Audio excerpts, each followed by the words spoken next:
Bom dia, meninos do quinto ano. Estão todos bem? Espero que sim. Eu vou iniciar essa aula de hoje. Vai ser a correção da atividade que foi proposta dia 11, certo?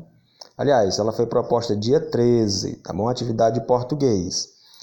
Aí, essa atividade, ela fala sobre o poeminha Amor Antigo, que diz assim: ali, no escuro, por cima do muro, no alto da torre, morava a princesa da trança de prata, da face de lua.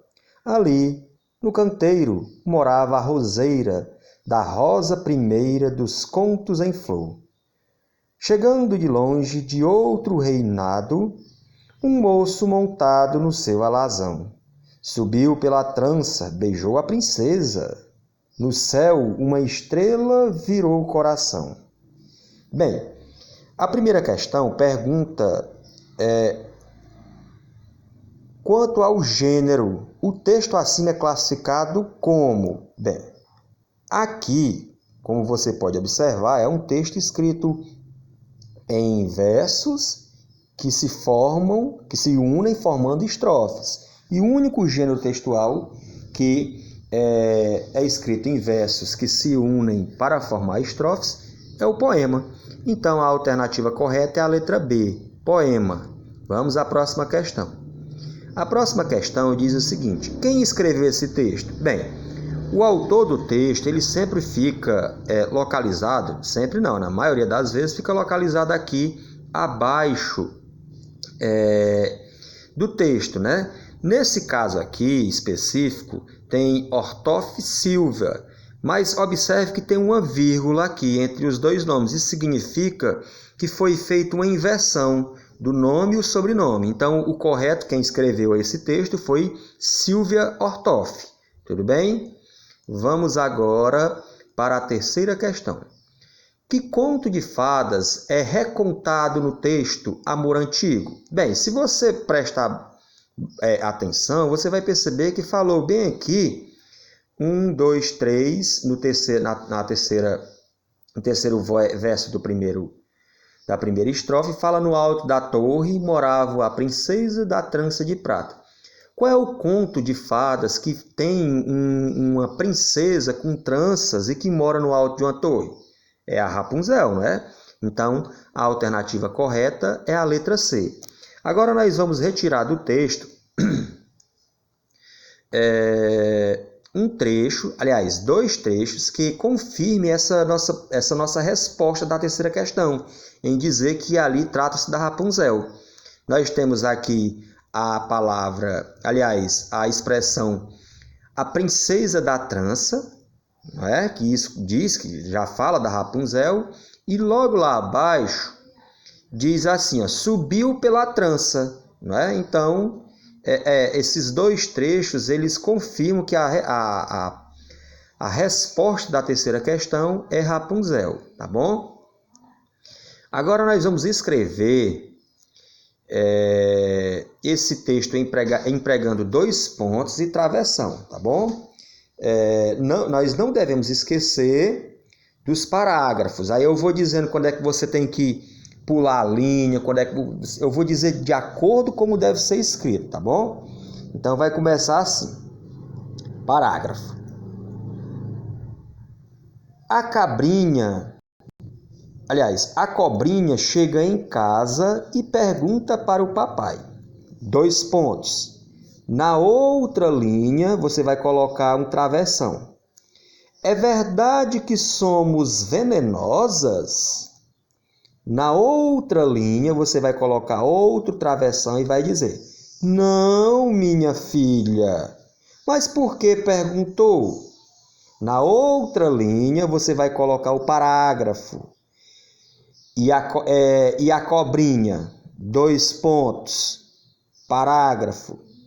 Aliás, travessão. Depois dos 2 pontos, você vai colocar o travessão. É que acabei de morder a língua. Né? Pronto, encerrou aqui, né? Agora eu vou explicar para vocês, certo? Um pouco sobre o uso do porquê, porquê, porquê e porquê. Bem, o primeiro porquê, que é esse porquê separado sem acento, ele é usado no início de uma pergunta. O segundo porquê, que é o porquê junto sem acento, ele é usado para responder, certo? Ou então ele pode ser usado no meio de uma frase quando ele pode ser substituído pela palavra pois. Quando você diz, por exemplo, não vou para a escola porque estou doente. Observe que você pode trocar esse porquê pelo pois. Não vou para a escola pois estou doente, certo? O terceiro porquê, que é o porquê separado com acento, ele só é usado em um caso, no final de uma pergunta. Enquanto o porquê separado sem acento é usado no começo da pergunta, esse daqui, o porquê separado com acento, ele é usado só no final da pergunta, tá bom? E o porquê junto com acento, que está aqui ele bem aqui, ele só é usado quando antes dele tem palavras como o, certo? Algum, porque ele significa a palavra motivo. Então, eu quero saber o porquê de sua ausência. Observe que eu posso substituir pela palavra motivo. Eu quero saber o motivo de sua ausência, certo?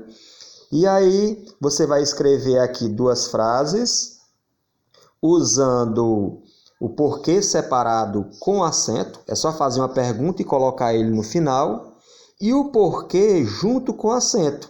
É só você colocar o porquê, tá bom? Eu quero saber o porquê, me diga o porquê e assim por diante. Você vai criar sua frasezinha aí, tá bom? E aí, aqui agora temos a 8ª questão, que pede... Deixa eu virar aqui a tela para ficar melhor para a gente. Só um instantinho. Agora ficou melhor. A 8ª questão, que pede para você assinalar a alternativa em que o termo em destaque pode ser substituído pela expressão motivo. Nós já sabemos que o porquê que pode ser substituído pelo motivo, como eu acabei de explicar, é o porquê junto com o acento. Então, observe aqui como fica até bacana a frase, ó. Ninguém entendeu o porquê daquela choradeira. Ninguém entendeu o motivo daquela choradeira. Então, a alternativa correta é a B.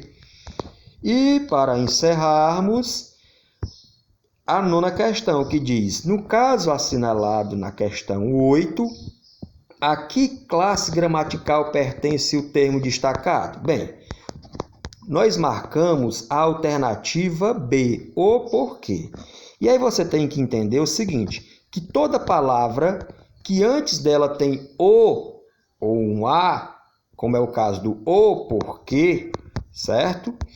Toda palavra que vem antecedida por um artigo, né? O o, o a, o os, o as, o o uma, o uns ou umas.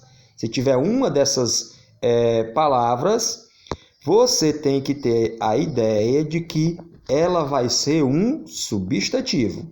Então, a alternativa correta é letra C, substantivo. Bem, essa foi a nossa correção da atividadezinha do dia 3, atividade de português. Espero que eu tenha tirado as dúvidas de vocês e até a próxima oportunidade. Tchau e fiquem com Deus.